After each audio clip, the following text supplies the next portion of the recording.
Gorgon, manticores, and minotaurs, get your tail into the Stinky Dragon and sip our newest cocktail, the Pina Collider. It's a monstrous mixture of recycled rum, coconut shells, and prickly pineapple peel. It's a massive mishmash with a bite you won't want to miss. Last time, our adventurers were saved by the sonorous satyr Wilhelm. They learned more about Sleek and were sent to save Wilhelm's partner Howie. After devouring some dough and purchasing a capricious pet, they finally managed to rescue Howie, the absent-minded inventor of the Recapitulator. Not a moment to lose. Let's tell this timely tale.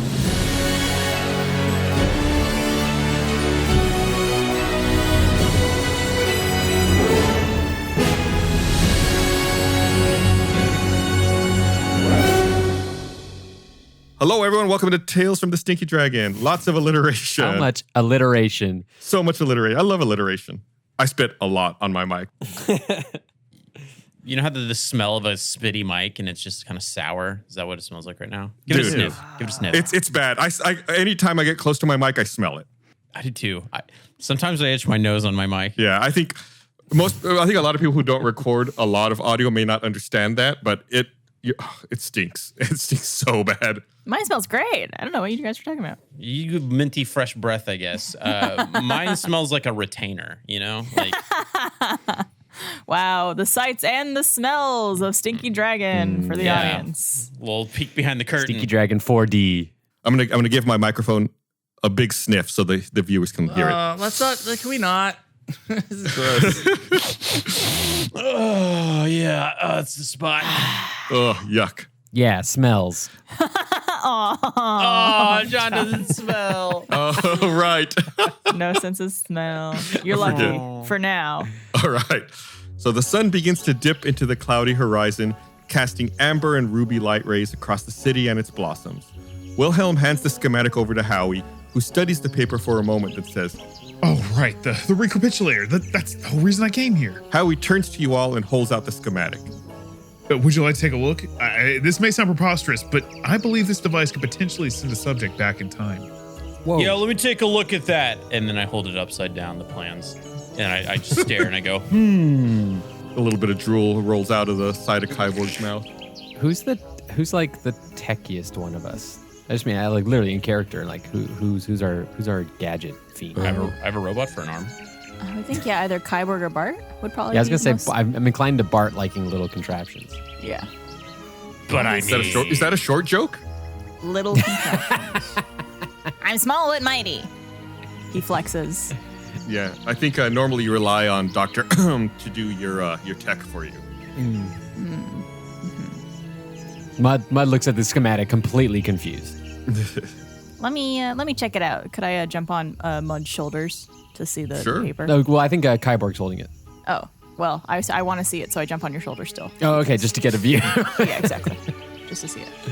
Howie chimes in as you all are examining the schematics and says, It's really quite simple. The recapitulator is similar to an hourglass and made up of 4 key components: metal, wood, glass, and most important ingredient, Love. Howie's jaw drops and his eyes widen. Deja violets. Howie takes off at a gallop to a flower bed at the western edge of the district's courtyard.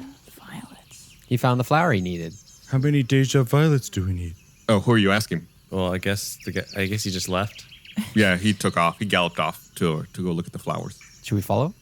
Yeah, that guy kind of sucks his memory, so maybe we should go help him. Oh yeah, okay, that's a good call. Okay, we follow Howie. I run 88 miles per hour. And I'm still on Mud's shoulders. So no running for Bart.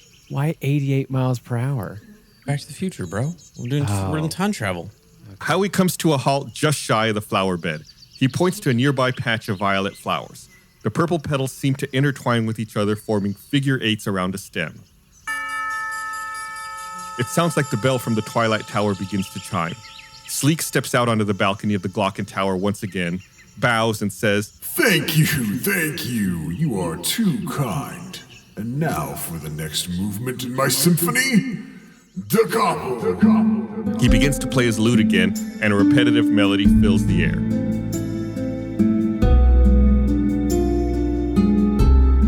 Can I cover my ears? An emerald wall emerges from the ground at the eastern edge of Grubdorf. Like a wave, it slowly starts engulfing the entire district. Nearby townsfolk are caught in the green wave and become motionless, frozen in their tracks. I know from the movement list that I got, that is the third of the 5 movements. We've only got 2 more movements left. Nerd. Or lack of movements. Yes. There you go. If only there was some way to get more time. Howie yells out. No. I'm closer than ever to rebuilding my recapitulator. He begins trotting closer to the flowers. It seems like time rewinds a few minutes for everyone. Oh. Interesting. Howie explains the recapitulator. You watch him again get distracted and run off towards the Deja violets. The bell gongs again. Sleek begins playing Da Capo, and the Emerald Wall once again begins emerging across the Grubdorf district, freezing everyone. Huh. Where is the green wall in comparison to like where we're standing? How far are we away from this green wall? You see it coming across the district. It's still a little ways away. Okay. Could we try to run towards the Deja violets? Oh. You're along with Howie closer to the Deja violets? Yeah. Time once again rewinds for a few minutes. Once again, you listen to Howie explaining the recapitulator. Could I try to send my mage hand out there to pick some violets? What are you going to do? Like send your mage hand out to like pluck them out of the ground? Yeah. All right, guys. I think something crazy is happening. Let me try something here. So I guess while Howie is like re-explaining the recapitulator, you say that and you walk off in the direction of the Deja violets? Yeah, just close enough so I could use my mage hand within range of those. Okay. Bart casts Mage Hand and plucks a few Deja violets out of the ground. But it seems like the instant that they're removed from the ground, they shrivel up and die. Oh my god. Well, we're in a little bit of a pickle here, fellas. How do we get the violets without killing them? Keep them in the ground, keep them in the mud. I guess that's an option. Howie has gotten distracted. He's run off along with you guys, and now he's staring at the Deja violets. Howie, how do you pick the flowers? Howie says, Oh, you have to be very careful. They're very fragile. They need to stay in the soil. Oh. Sounds like a job for Mud. Mud, I guess, tries to approach the flowers and takes his big old hands and tries to get a big old scoop of the dirt around. Mud approaches the flowers, and once again, time seems to skip back a few minutes. Well, darn it. You're standing in front of Howie as he's explaining the recapitulator. All right, mage hand. This time, you're going to scoop. All right, little buddy? I like how you're addressing it. You're going Yes, to it's- scoop. It's talking And to the hand. it's looking at me and it's nodding with its fingers. It doesn't give you a thumbs up. You know, that would make way more sense. Inspiration die to Gus. Hey, I get to make an extra roll against you guys. No. You know that Mage Hand lasts only for 1 minute, so you feel like you need to hurry a bit, Bart. Okay. All right, go. Mush. Okay, you instruct your Mage Hand, and it goes and reaches into the soil and brings out a clump of soil with Deja violets in it. Yay. Howie sees them and says, Oh, excellent. Here. he runs up kind of close, but not super close to the Deja violets, puts his bag down, then comes back to the group and says, Put them inside that bag. We should be able to hold them in there. Will do. Nothing could go wrong here. Bart's mage hand lets go and gently places them in the bag. The Mage Hand then cinches up the bag, and Howie tentatively trots up to it and cautiously reaches out to pick it up. Nothing out of the ordinary seems to be happening. Howie says, Well, so far so good. once again, you hear the twilight bell ring, and Sleek begins playing Da Capo. The emerald wave continues to freeze everything and everyone in its path. It's creeping toward you, getting closer and closer with every pluck of Sleek's loot. Oh. He should be hurting a little bit now.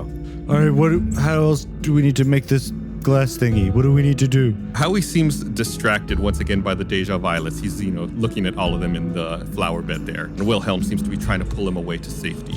I'll help. You want to help? How are you going to help? I'm going to pick him up and carry him. The way that Gum Gum helps anyway. All right, go ahead and make what would that be, like a strength check, I guess. Again, this is a centaur you're picking up.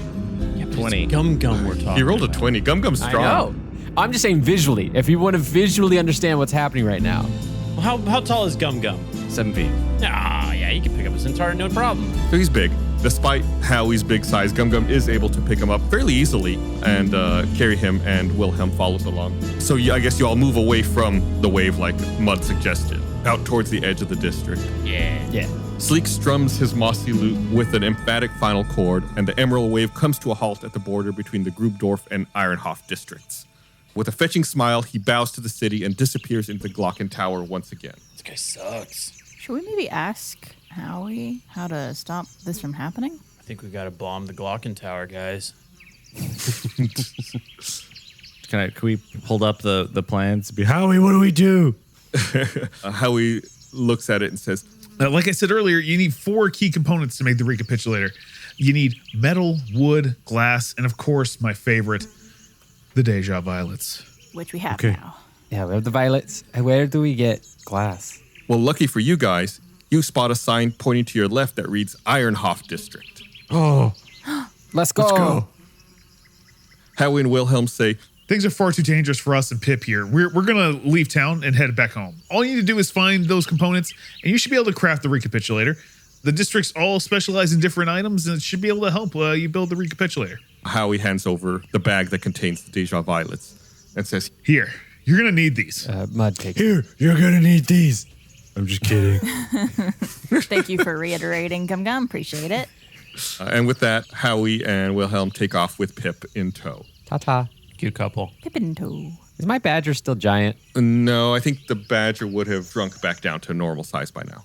Okay. I give it a cute headbutt. Not a hard one, a cute one. Yeah, he's on my shoulder. Let's do opposed strength checks. Roll a d20.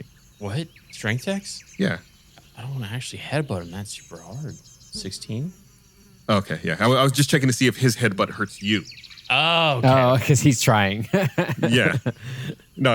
You headbutt him, and he really tries to headbutt you, but it doesn't seem to have much effect on you.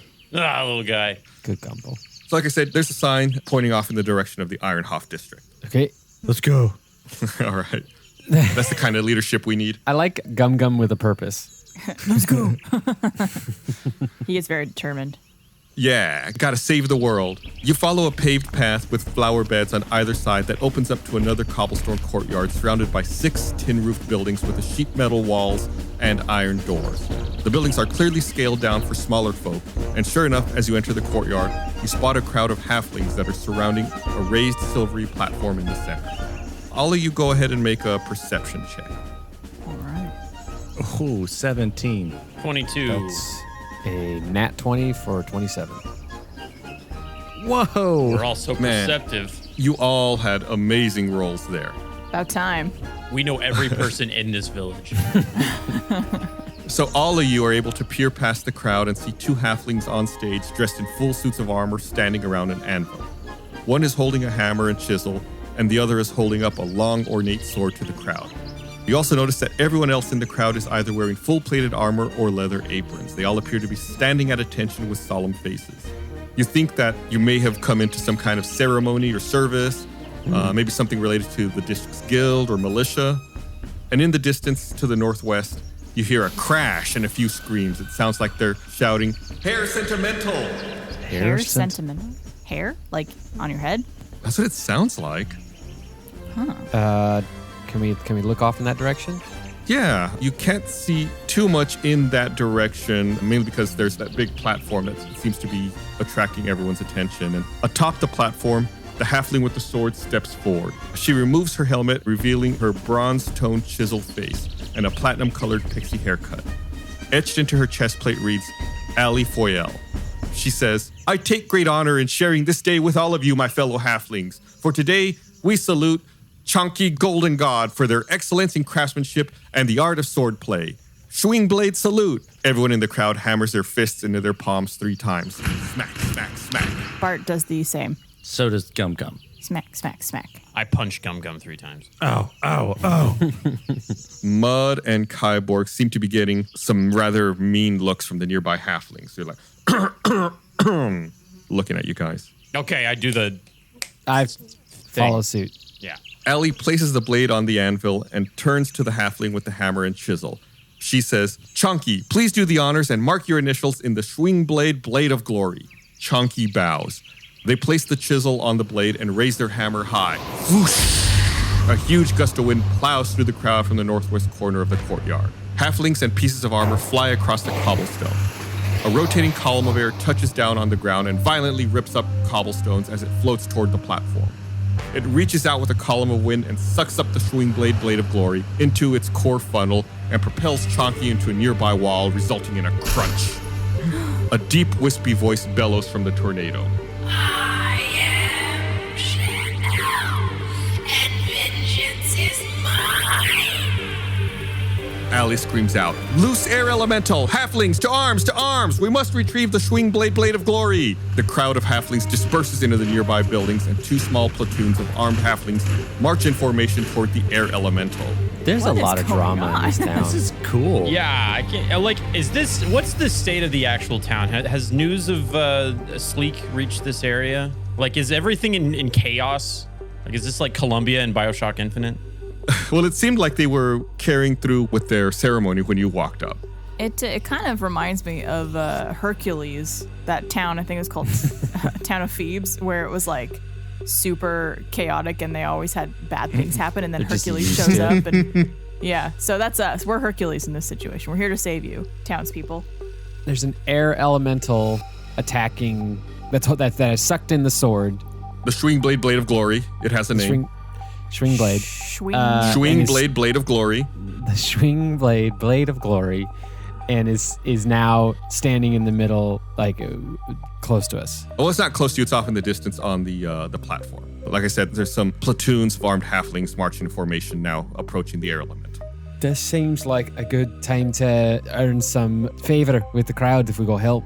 Okay. Yay! Can I run toward him and ask Elemental why she's mad? So just for reference, you all entered from the southeast corner of this district into the courtyard, and everything is out in front of you. So off kind of like to the north and northwest. Okay. So Gum Gum, you said you were going to try to run up to the air elemental? Why are you mad? Well, Gum Gum tries to get up closer to the platform, to the air elemental, but you're stopped by a squad of halflings who are wearing armor. And they say, "Halflings only. We have this under control, folks." Oh. Halflings only, huh? Bart. They nod at Bart. Bart steps up and goes, "Let me help then. Yeah, they let you through, Bart, but it seems like they're blocking everyone else. If you're gonna help me, these fellows behind me are honorary halflings, and they will absolutely help you defeat this air elemental. I promise." Kyborg's picking his nose. I'm her steed. Her noble steed.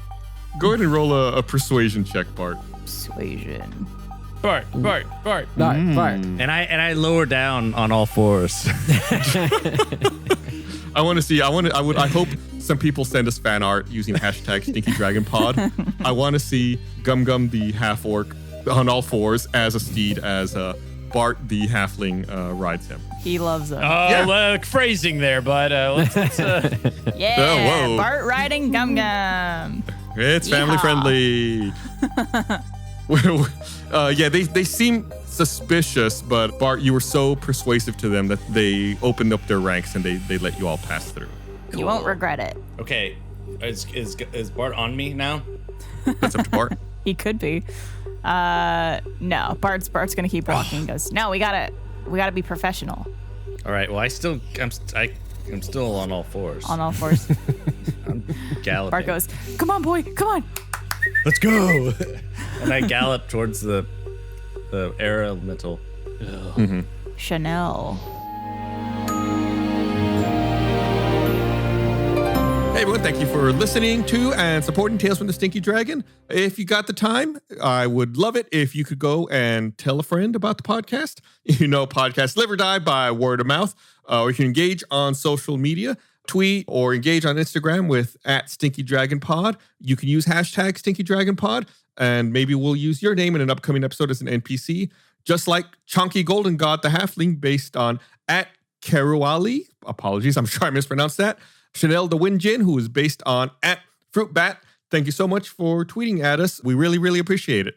And of course, if you could rate us on whatever podcast platform you listen to, that would be fantastic as well. Hey everyone, I want to tell you about something really awesome we're doing over on our Patreon. We've been playing Baldur's Gate 3, the award-winning D&D video game, but completely in character as Mud, Bart, Kyborg, and Gum Gum. So if you think our normal adventures are chaotic, wait until you see us in a fully open world RPG where anything is possible. Bart's looking for love, Kyborg tries to solve every problem with backflips, Mud tricks me into using art as a weapon, and Gum Gum is learning about life and where babies come from.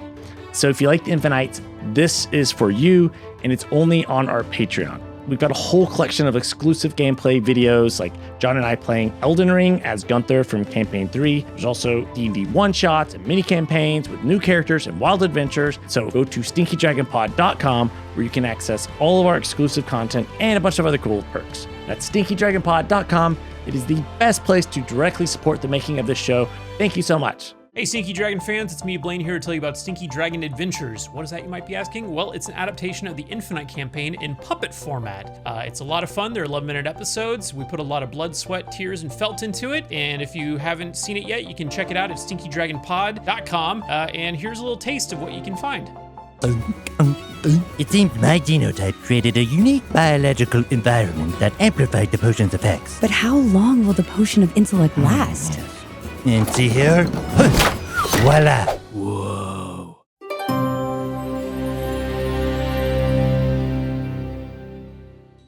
Ready to go for a spin? Allie winces at the sight of her brothers and sisters being tossed around like rag dolls. She looks around for the next platoon, but her ranks are either scattered or wounded. She sees Bart and quickly sizes him up. She sprints over to Bart and says, "You there, stoutly halfling.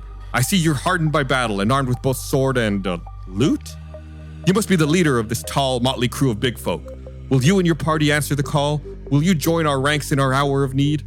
What's in it for us? Oh, God. It's your people. Allie kind of furrows her brow and says, "We'll let you get 1 item from the blacksmith for each of your party. That works. And we'll give 10 gold each. Oh, and of course, it goes without saying, fame, repute, and glory amongst the halflings of Ironhoff." Oh, perfect. Yes, absolutely. I would have done it for free. We're your men. Bart does a salute, but is really awkward about it. Knocking your fist in your palm 3 times? Yes. It's kind of like when you play paper, rock, scissors, if you imagine that. Gotcha. Oh, got it. I thought it was like in front of the chest, like punching straight out. No, that's how I wanted to clarify. It's kind of like doing paper, rock, scissors. Okay, yeah, he does that. Allie says, "I knew you were full of honor. To the battlefield. But let's try to flank it from the rear. Follow me." She leads you around the back of the buildings to the west side of the courtyard. As you're treading through the flower beds, to your left, you notice the spur-lined sail road and the northwest platform up ahead. It looks like a hurricane ripped it in half, with luggage, trolleys, and bodies left in the wake. Goodness gracious. Bart, make me an investigation check. You got it. Investigation 6. This looks terrible to you. Stewed. Hold on, let me put my contacts in. You're just gonna roll again? I'm just gonna see if Gus would let me. No. You finally round the corner of the last building and come to the northwest corner of the square, now looking at the back of Chanel the Elemental. Allie says, "All right, we need a plan. Clearly charging headlong and using normal weapons of battle have little effect on this creature. Do you have any suggestions?" We could attack it from above. How tall is it? It's pretty big. It's an air elemental. It's essentially a living tornado, Chris. Right, it's exactly, yeah. Allie says, "Quick, we must figure out before more halflings are injured." Can you gum up its works by getting too much stuff inside of the air elemental? Are you asking Allie? Yeah. She thinks about it for a bit and says, "I'm not certain. I've never actually had to fight an air elemental before." Oh, neither have we. We're in a new territory together. Well, in Pokemon, bug is good against fly. No. Nope. Rock. So just for reference, the air elemental, this one would be considered large, so about 10 feet by 10 feet. Okay. Oh, damn. I could jump over it. Get a bunch of rocks. I would jump into it. I have a ring of jump. We also have our boons, our boons of things. We do.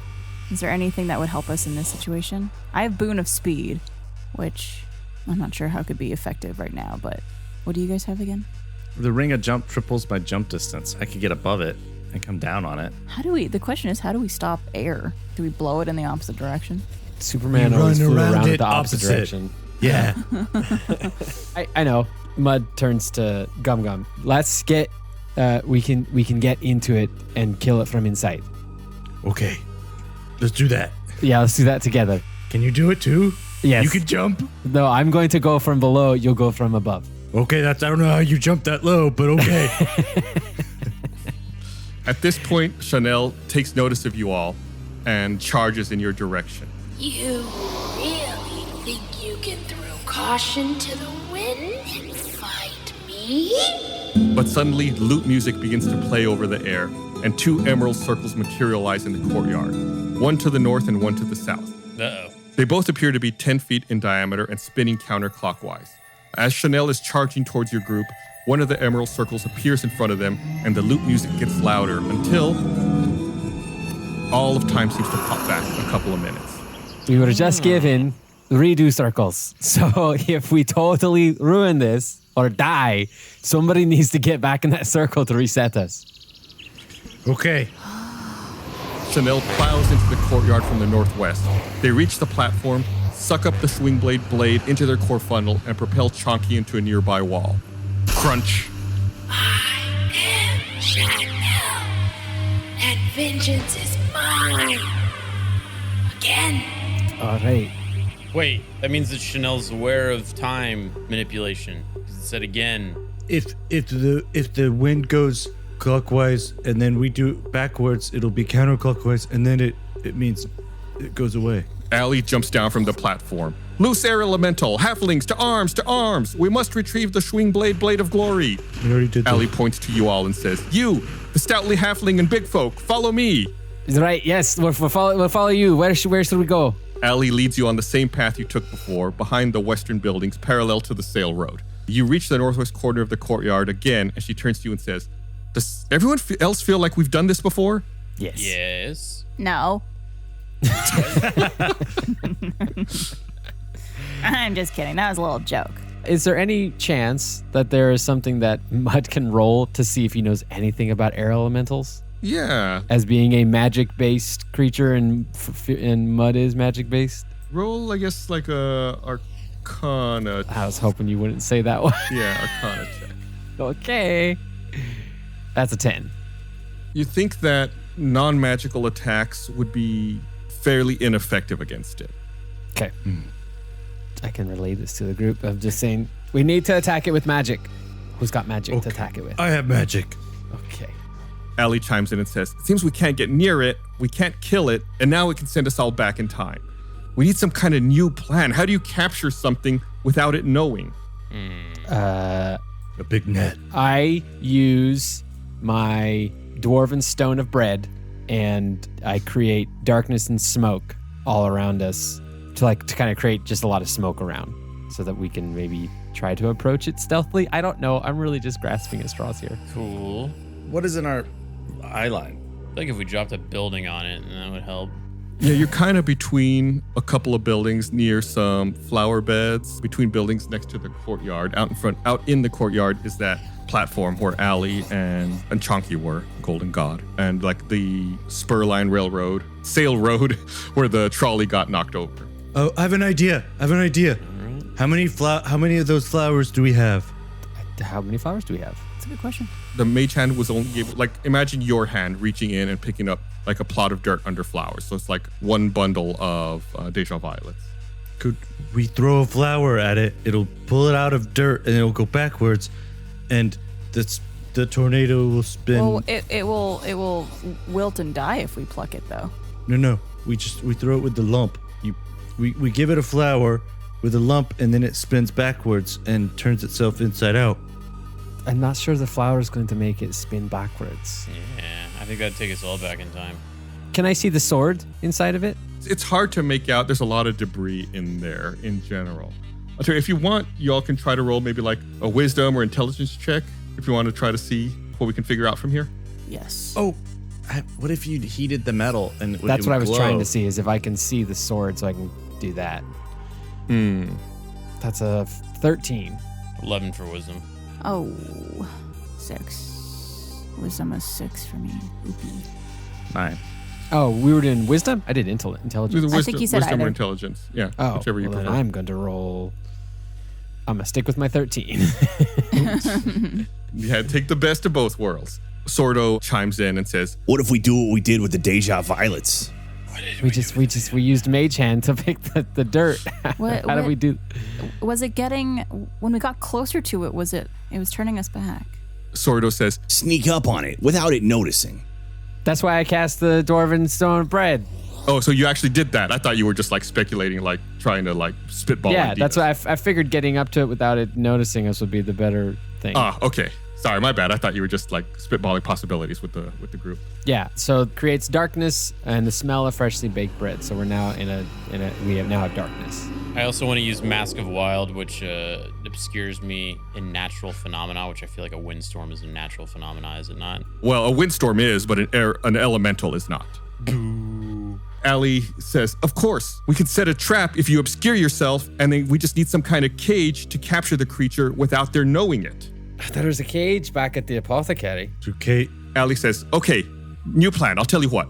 I'll order my platoons to distract Chanel for as long as they can and to steer the creature away from those emerald circles. They're going to need a leader in my absence. How about you with the blue spiky hair? You look like you could wreak some havoc on that elemental. Brink raises an eyebrow and a smirk comes across his face. What? He starts to chuckle and bolts off towards Chanel. When did he get here? Is he with us the whole time? He's been with us the whole time. I didn't know it. He was at the bakery. How have I not been just totally ragging on Brink Tuster this entire time? You guys didn't tell me Brink Tuster was hiding behind me. He's your best friend now. I hate this. He's working with us. Brink Tussler.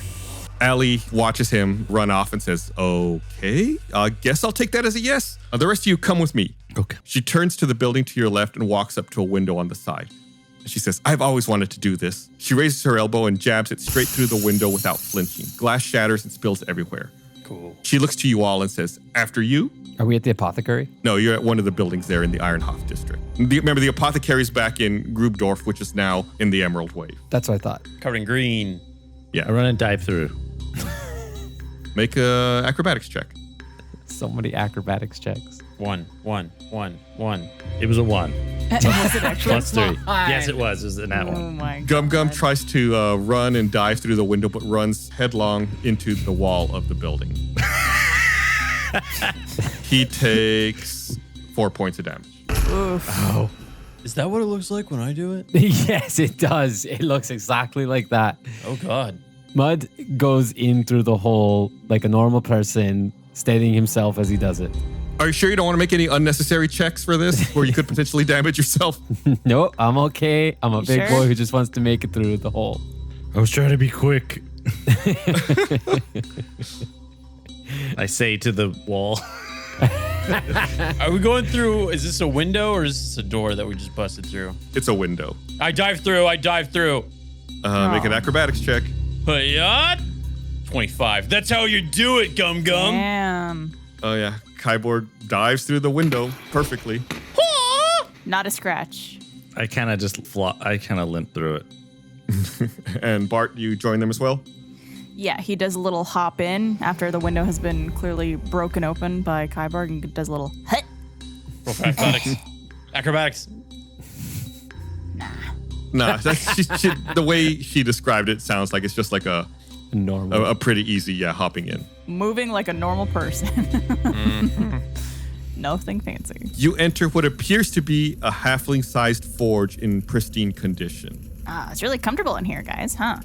Mud, Kyborg, and Gum Gum all make me dexterity saving throws. Saving throws. 19. That's a 17. Come on, Gum Gum. 7. Oh. Gum Gum, you're not used to being in such a small building that's built for people smaller than you. So you hit your head on the low ceiling and you take another 5 points of damage. 5? Jesus. Gum Gum's gonna die. This building is Gum Gum's greatest enemy. Well, this building has damaged me 9 damage. Please let it damage him some more, please. I want nothing more than the Gum Gum to just almost die from a building. Yeah, has anyone in D&D ever died from a building? We're about to see it. I'm sure. Like not a trap, not a magical building, just a normal building. I guess I was disoriented from hitting my head so hard that I walked into the ceiling really hard. Yeah, Bart sees this happen and goes, oh, that's rough. I'm going to take one of my potions of healings for myself. Yeah, do it. I'm gonna look for comically small furniture. Do I see any? Well, it's not comically small, but yeah, it's made for smaller people. I mean, Okay. You're in a forge, like a blacksmith shop, essentially. And on the left side of the room is a furnace the size of an igloo with piles of coal and a shovel. In the center of the room is an anvil larger than Allie's halfling body and a hammer the size of her head. On the right side of the room are workbenches with various tools and weapons neatly organized. I take a chair from the workbench and I set it by Gum Gum and I say, "Here, buddy, take a seat. You look like you've had a rough day." I pick it up. No. You take a seat. I picked it up. Gum Gum, take You a said seat. take a seat. That's his thing. Oh, God. You need to be clearer. You played right into it. Yeah, you said the phrase. I just wanted his dumb idiot self to crash through the chair. Nope, you picked it Now up. I'm just holding a chair. Sit down, Gum Gum. Sit down. Allie says, "Welcome to the Shwingblade Forge. We normally don't let just anyone in here, but these are extenuating circumstances and I need extra hands. Do any of you have experience using smith's tools?" Are we going to make a cage? You know, we don't have much experience in this, but we're very eager to learn. Right, guys? Yeah. I love that attitude. Bart really wants to impress Allie. Oh, well, she seems to like it. Excellent. Wink. She puts her hand on your shoulder and says, "I love a clean slate. I'm going to guide you all through building us a metal cage for that dreaded elemental out there. So, welcome to Blacksmithing 101. No better time to learn than during a attack on your town. A multi-tiered emergency. I also forgot I have danger sense. I did have an advantage on that saving throw against that wall. But that's, oh well. Too late now. Too late now. With Allie's hand on Bart's shoulder, he laughs and a little bit of spit comes out. Oh, I love it. So Allie says, "There's 4 steps to blacksmithing, and we need each of you to take care of one of those steps. Okay. We need someone to take charge of the furnace, someone to take care of the forging, someone to do the welding, and then finally someone to quench. All right. Which of you is going to handle each of these?" Well, I'm really good at drinking things, so I can do quench. Which one of these steps involves dirt? Dirt. Probably none of them. Unless you count. Is metal dirt? To a degree, yeah, you're right. you know, It I don't is. know. To some people. Yeah, no. I want to do welding because that sounds like the coolest one. Okay. I'll do furnace because I love being number 1. Allie looks at Mud and says, "Well, lucky for you, forging has the most metal/dirt. I imagine foraging involves a lot of hammering. Crush strength. Yes. Yeah. It seems like we should give that to our muscly friend over here who just hit his head on the ceiling. I can hammer. Oh, I thought he wanted to quench his thirst. Wow. I think he'd be better with that big old chair-lifting body swinging the hammer. Okay. So is that your order? Yes, I'll take the quenching.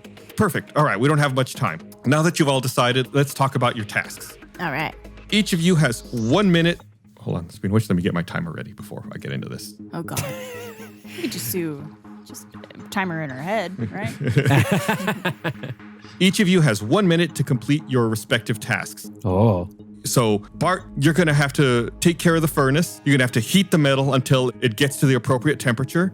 Then Gum Gum is going to have to shape the metal by hammering on the anvil. Next comes Kyborg, who's going to join the pieces of metal together by welding them. And then finally, Mud is going to rapidly cool off the hot pieces of metal by submerging them in the water. All right. No big deal. We got this. First try. From a metagaming perspective, just so the audience can follow along as well, each of the characters is going to have to roll a skill check until they make a successful roll. Then they have to roll a particular dice depending on which step they're on until they get to a number goal. And if they do that within 1 minute, they succeed. If they don't, then they fail and they have to go back and start over. I assume we're doing this one at a time, right? Right. It's one, then the next, then the next. It's a little different each step. I'll try to explain it as we go along the way. And it's 1 real life minute. That's why I've got a timer up here on my computer. 2 questions. If we roll a critical fail, do we have to start from the beginning? So if you roll a critical fail, no, because that's the first step is the skill check. So Okay. once you get the skill check, then you go to rolling a specific hit die. If you roll a 1 on that die, then yes, your cumulative total resets to 0. Okay, and then when you say we have to start over, does that mean like going back to furnace or starting over on welding? Depending on where you fail, you have to go back 1 step. Yeah. Got it. So if I fail, we have to start completely over because I'm the first step. Right. But if you fail at quenching, then you go back to welding. Yeah. So if you fail at step 4, you go back to step 3, essentially. Got it. Perfect. All right. Well, no pressure, Bart, but you are up. I'm going to start the timer. You have to roll an intelligence check. Go. All right. Rolling. All right. Failed. That's a 4. Fail. That's a 9. That's a failure. That's a 4. That's a failure. 15. All right. 15. That's a success. Okay. It's okay. Now roll a d8 one at a time. You have to get up to 30 cumulative total. Okay, we got an 8. Excellent. Nice. You glance inside the furnace and see the raw ore beginning to smelt. We got a 2, so we're at 10. 10. Another 2, 12. 30 seconds. You grab a nearby set of bellows and start blowing onto the hot coals, and bright flames lick the edges 13. of the furnace. You are making the slowest fire ever. Turn on turbo. Turn on your 20. turbo. 20 no, seconds to go. 30. Oh gosh. Come on. 25. 25. Come on. 27. 10 seconds. 27. We got over 30. 34. You did it with 4 seconds to spare. That's stressful. The button to get the D8 on my computer. I'm like, get it. It seems like initially when Bart's trying to stoke the furnace, he keeps failing. He keeps spilling coal everywhere, making a huge mess, but eventually he manages to get the furnace to the right temperature and begins heating the metal, and just before failing, he's able to get it done in the nick of time. So we're on to forging. So Gum Gum, it's up to you to get the forging done correctly. You have 1 minute starting now. Roll a strength check. You grip the hammer laying atop the anvil and swing it violently at the smelted metal. 21. 21, you did it. Oh, wow. All right, now you got to roll a d6 one at a time. You got to get up to 20. Oops, I did roll 2. All right, doesn't count then. Well, 1d6. Come on, Gum Gum. 3. Sparks fly as you beat the gleaming metal into submission. 6, that's 9. 40 9. seconds. 10. 15. Come on, Gum Gum. 16. 30 seconds. Hammer harder, Gum Gum.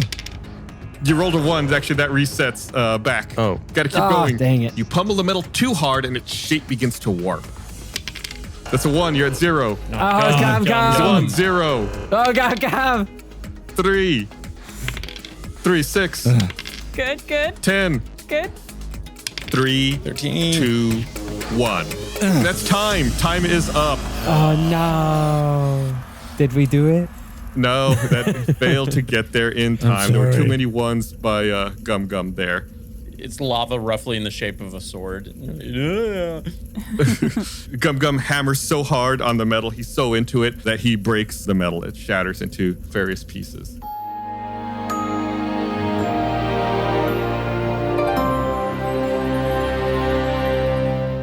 I'm Micah Reisinger, writer, editor, and composer of Stinky Dragon. Beneath the dramatic dice rolls, the spellbinding storytelling, and hilarious hijinks lies a secret ingredient. A force so powerful that few dare speak its name, but you seem trustworthy. It's called music. Every piece of original music from Stinky Dragon is available to you for the low price of free? Free. Are we sure about that? That's a typo, right? It's got to be a little bit more than that. Okay, it is free. Okay. All right. My entire catalog of Stinky Dragon soundtracks, that's 13 albums of sweeping orchestral scores, pulse-bounding battle themes, and emotional ballads, now yours to underscore your epic D&D sessions, or set the mood while you mow the lawn, or walk your fur babies across the road. I don't know, whatever you do to listen to music. Stream Stinky Dragon soundtracks now, wherever you get your music, for free. Thanks for watching this episode of Tales from the Stinky Dragon. Hey, speaking of Tales from the Stinky Dragon, did you know there are many ways you can directly support the show? One of those ways is by checking out our online store at store.stinkydragonpod.com and picking up some awesome merchandise. We have products featuring not only every campaign, but every player's character as well. Everything from hats to shirts, to hoodies, to stickers, to mugs. All things Stinky can be found at store.stinkydragonpod.com. Plus, as an added bonus, if you make a purchase at store.stinkydragonpod.com, you might get a personalized thank you audio message from one of our cast or crew. Talk about value. So open up a new window right now, head over to store.stinkydragonpod.com and tell them Gus sent you. I rolled like a 35 on my persuasion, so you have to. Go. What do you wait? Go.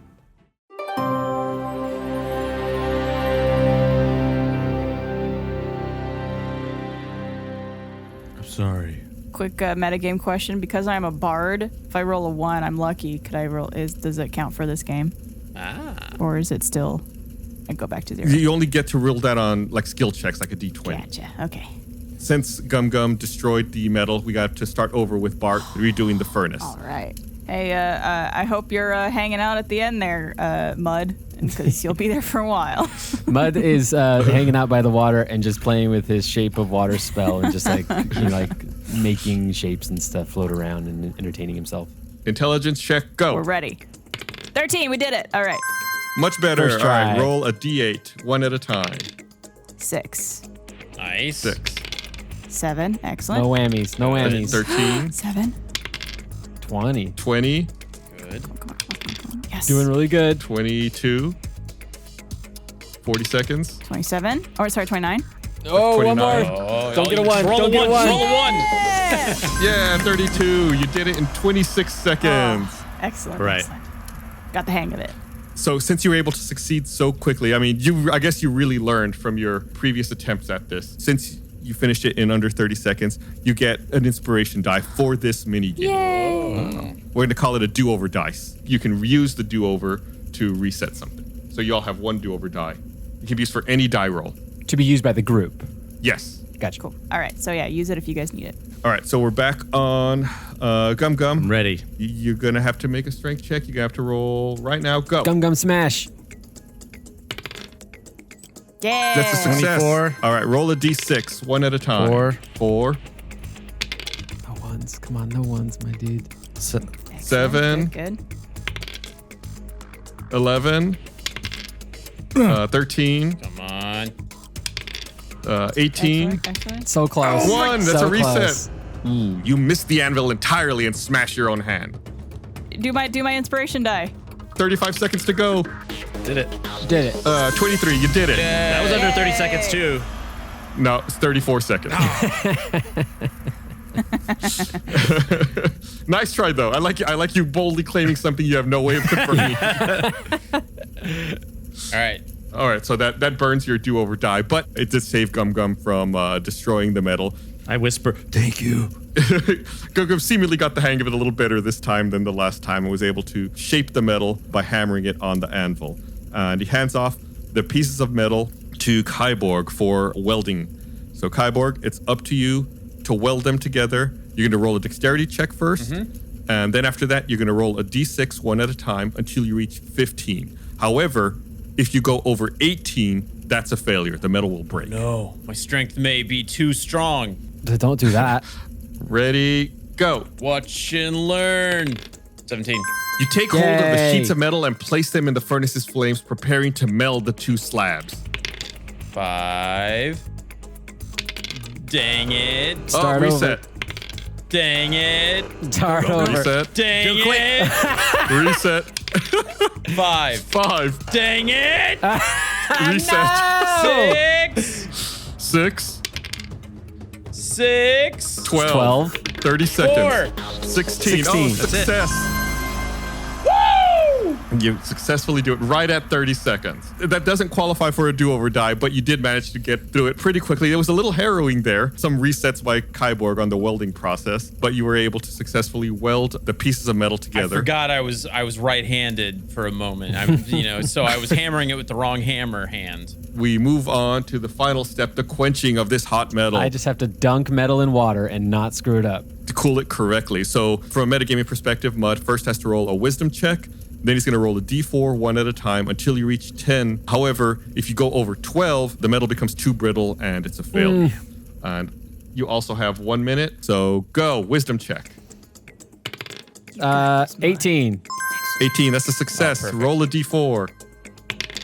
2. Was that 2? Dang it. 1. Reset. Oh no. Slow and 3. 3. steady. 7 more. 5. A plume of steam rises from the brine as the metal starts to harden. 9. Don't go over 3. I went to 12. 12. Oh, you're fine. You're fine at 12. If you go over 12, it's a failure. Yeah. You did it in about 30 seconds. But yeah, you're able to successfully quench the metal, and you all are able to form a cage for use to trap the air elemental. Good job, guys. Only one failure, only one reset. I don't know what you're talking about. As you all are admiring your work, Allie is off to the right side of the forge at a workstation, tinkering with something. She turns around and says, "Well done, my apprentices. You might have a career in blacksmithing if you keep practicing. And if you're gonna practice, then you might need a set of these. She holds up a set of smith tools. Oh. I have the thieves' tools, so I don't want the smith's tools. I'll carry them. You failed. You were the only one of us that failed. Well, I'm saying I can carry them. Are they for the group? Well, yeah. It's just one set. Yeah. Okay. I don't really care who carries them. Yeah. Gum Gum can have them. All right. I also incorrectly gave myself an inspiration die because I thought I got one for myself, but it was for the group, so I'm taking that away. now. You know, why don't you go ahead and keep it? No. Keep the paperwork all in order. Wow. Allie says, oh, and while you all were working, I crafted these for our cage. She holds up a set of hinges along with a lock and key. And with lightning speed, she manages to weld them to the cage with precision. Now, all that's left is the plan. First, we need to disguise the cage. Is there anybody good at disguises? Bard. Probably me, I would guess. Okay. What would I have that would indicate that? Something in my inventory? Wait, also, what's the disguise? Oh, I have a disguise kit. Do we need an animal? Oh, okay, never mind. I have a disguise kit. So if we need an animal in the cage to trick him, then that's Mud's like fetish. Yeah, because air elementals really like what kind of animals? Puppies. Puppies. I can get in the cage. Badgers. No. Ellie says, second, we will need to steal the shwingblade blade of glory back from the monster. Who's up for that job? I'll do that. Okay. Third, we need some sort of bait or distraction. Who's good at distractions? Oh, wait, I'm good at that too. I can take care of distractions. Okay, and fourth and finally, we need someone to close the cage on that elemental and lock it in. Oh, Jesus. I guess that's Jump for Kyborg. Sounds like that's me. All right. I think I can do it. So Bart, I guess go ahead and roll. What does your disguise kit give you exactly? It says it gives me a pouch of cosmetics, hair dye, and small props. It lets me create disguises that change my physical appearance. Proficiency with this kit lets you add your proficiency bonus to any ability check you make to create a visual disguise. Ooh, all right. So I guess go ahead and make like a deception check. Deception, okay. And would I add anything on to that roll in addition? You would be able to add your proficiency bonus to that. Another +2. Okay, so that would be a 14 total. Okay. So you have to disguise the cage as something like inconspicuous that the air elemental wouldn't notice. What do you want to try to disguise it as? Maybe just like a wooden box. Just like any box that would be out about in the district, like nothing special. Yeah, like to a it. crate. Yeah. Mm-hmm. It's like something that someone would be shipping something in. Yeah. Okay. Right, like it's holding like fans. Like it'd be really, really, the air elemental would really like it. Like, oh, friends. So I guess you all are gonna disguise the cage, put it out there. Gum Gum, how are you gonna try to steal the sword back? Well, it's inside of it, right? Right. I was gonna try and jump up over it and go through the center. Okay, and then just get it. Yeah. Going into the eye of the storm. Okay, and then Mud, what are you gonna do to distract it? You're gonna need to distract Chanel and then lead them to the cage.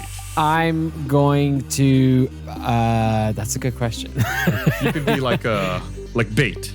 Yeah. Could I cast some magic like Earth Tremor and shake the ground beneath it so it gets its attention, and then I suppose turn into a camel and run towards the cage? Camel bait. All right. What is the cage like? Iron bars? It's solid iron, not bars. It's like solid iron. So if I go into the cage, how am I getting out of the cage? Can you do like minor illusion inside of the cage? I don't have that. Well, hell, what are you doing for? Could I cast Summon Beast and send a bestial spirit into the cage for it to chase? Sure, that's the plan. Okay. Hey, Gus, you can ask how I'm going to close the door on the monster. You can ask me how I'm going to do all my stuff. Well, I mean, yeah. How are you going to do that? You're going to like hide next to the cage, or what's your plan there? I'm going to pull out a nail file. I'm going to be hiding on the other side of the cage, and then when he goes inside the cage, I'm going to walk around, and then I'm going to close the door on the cage. Okay, that sounds like you all have a plan. This is the sound of me dusting off my hands. I can't wait till you're gonna mess it up somehow, and I'm gonna love it. Talking to the guy who messes up literally everything. Thanks, Chris.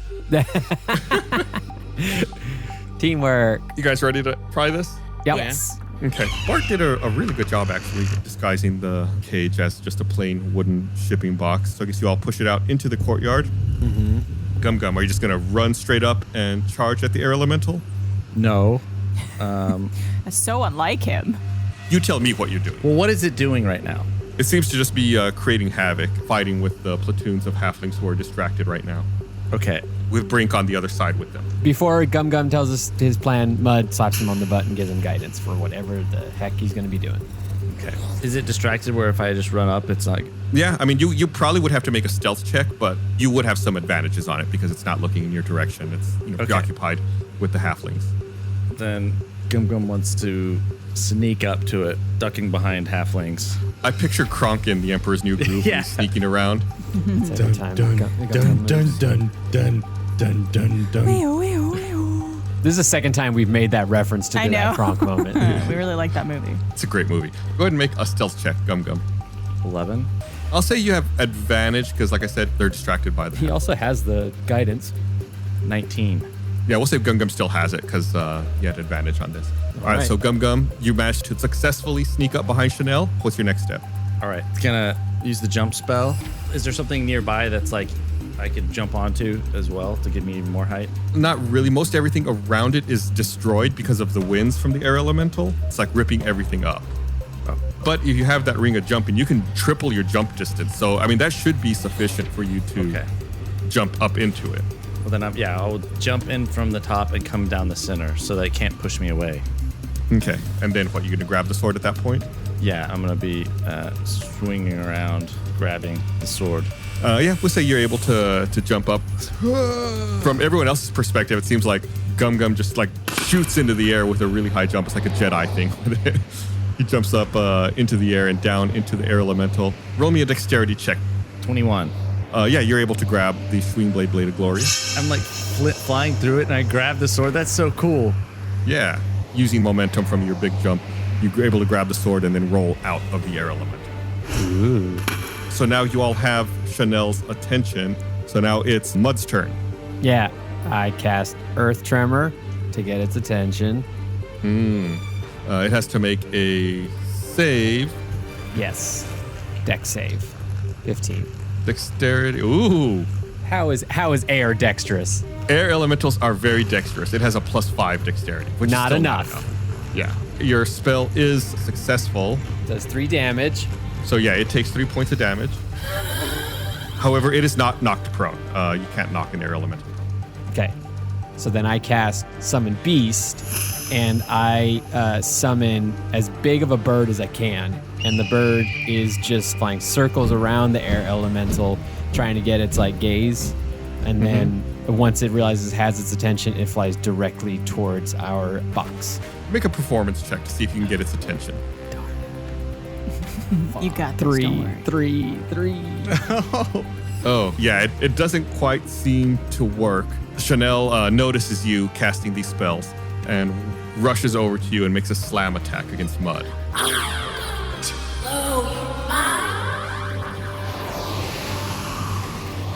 Oh, no. And that does connect. That hits, and it does 14 points of damage to Mud with a slam bludgeoning damage. 14 points? Am I able to see the thing from the cage area? Yeah, you're like trying to hide up against the cage with your file, and yeah, you see this happening. Can I shoot an arrow to get its attention? Sure. Sorry, I'm just trying to help Mud out. Since they're seeing in the last minute, I'm going to do Seeking Arrow if I land this shot. So, badoom. That's a 11 plus 8. 19. 19. Okay. Yeah, it hits. So it needs to make a dexterity save. What is that, DC 9? Yes. Dexterous. Yeah, it makes the save. It rolled a 14. So I don't land it. Oh, you land your hit. However, it doesn't take the additional 1d6 The additional. damage. Got it. Okay. I want to keep in mind that I was also just sitting behind the box. I didn't actually look at it. I just shot the arrow, and since it was Seeking Arrow, it just found its way over. I'm still filing my nails. Roll me a d20. I want to see if you get its attention, or if it's still focused on Mud. Please no longer focus on Mud. Mud cannot take one more of those hits. 11. The air elemental takes note of you and begins running over in the direction of the cage. Okay. I'm in here. I'm in the cage. Ooh. I'm in this box, this big comfy box. Ooh. Let's have Mud roll to see if the distraction kicks in. So go ahead, Mud, go ahead and roll me a d20 again to see if your distraction kicks in to get the air elemental to go in the direction of the cage. 14. Okay, yeah. The air elemental shifts direction slightly and begins running in towards the cage. Now it's up to Kyborg to actually spring the final step of the trap and close the cage. Go ahead and roll me a strength check, to see if you can close it and keep the air elemental in there. All right. There we go. Is that 25? 25 with authority. Yeah, I kicked the door to close. Open or closed? Wait. It's open to let it in. It goes inside. Then I close it with a kick. I heard you stumble, so I knew you were a little confused about it. Okay, yeah. I want to be very clear with what's going on here. Yeah. You slam shut the cage door and close the lock. Everyone looks around nervously for a moment. From inside the cage, you hear muffled bang and boom until finally silence. The entire district of halflings erupts into cheers. They all throw their helmets in the air and a platoon of halflings charges towards Bart. They hoist him up on their shoulders and Allie says, 3 cheers for Bart the Monster Slayer and his big folk companions. Hip hip hooray! Hip hip hooray! Hip hip hooray! They're lifting me up and I'm like bouncing. Yeah. Bart, you're the man of the hour. All right, yes. Well, let's do this again, but put me on a chair and everyone go, ha-va, nakiwa. I tossed the chair that I've been carrying this whole time. There's a chair goes flying through the air. There's already a ton of metal helmets flying through the air like it's graduation day at the, I don't know. Yeah. School of Halflings. Do they just go, for he's a jolly good halfling, for he's a jolly good halfling? Oh, you know their song. The song of my people, Gus. They finally lower Bart to the ground, and Allie looks smilingly at all of you. I'm very grateful for your bravery, honor, and the heroic service you have done for our district of the Halflings today. Because of you, Ironhoff can sleep peacefully tonight, and knowing that we are safe and... Suddenly you hear screams in the distance. They appear to be coming from the next district, Steinman. Up the path, you see a flamboyantly dressed, though disheveled man sprinting away from Steinman straight towards you. As he finally reaches the threshold of Ironhoff, he stumbles to the ground, exhausted and heaving. Allie steps forward with authority and addresses the man. What seems to be the trouble, young human? The man struggles to catch his breath. Spit it out, boy. The man takes in a deep breath and with terror in his eyes says, Dinosaur! Yeah! Yes! In the distance, you hear the roaring of a Tyrannosaurus Rex. Maybe not as cool as I thought. That might be a bit much. Must go faster. Must go faster. Must go faster. And that's it for this episode of Tales from the Stinky Dragon. Are there actually dinosaurs in Dungeons & Dragons? You're going to have to tune in next week to find out. I got to say, when you started bringing up velociraptors recently, I was like, it's like you can see the future. I want it.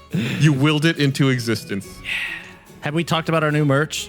Oh yeah, we should plug it on the show. Yeah. I'm wearing a hat right now. Yeah, we got new merch. We got shirts, hats in 2 different colors. 3. 3? The shirts and hats are 3. We have like the navy, like that kind of khaki color. What's the other one? And black. Oh, and black. Oh, I didn't know that. Well, today I learned. Look at that. And yeah, they had the little stinky dragon logo embroidered on the shirt and the hat, and you could get them in 3 different colors. It's very cute. It was great because when we were talking about making these pieces of merch, we had to try to figure out how many stink lines should a dragon have and in what direction should they go. I think it's perfect. And we perfected it with Just this stinky merch. Figured it out. Why is We the made a dragon successful stinky? save. What'd you say, John? I said, why is the dragon stinky? What makes the stink? He's got halitosis. Okay. Why is it coming out of his butt then? That's where his mouth is. Oh.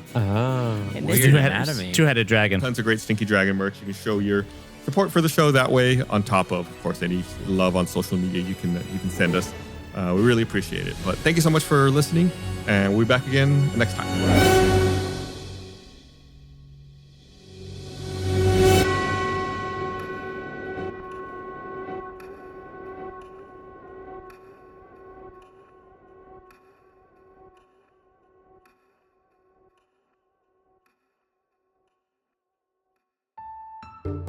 Thank you for watching this episode of The Infinites. We're releasing episodes of this campaign every Monday, but if you want to watch the whole thing, it's already out on Spotify or any podcast platforms you use, and you can watch it with no ads and bonus episodes like Second Win, which have like supplemental behind-the-scenes content by becoming a patron on StinkyDragonPod.com. All right, thanks, bye.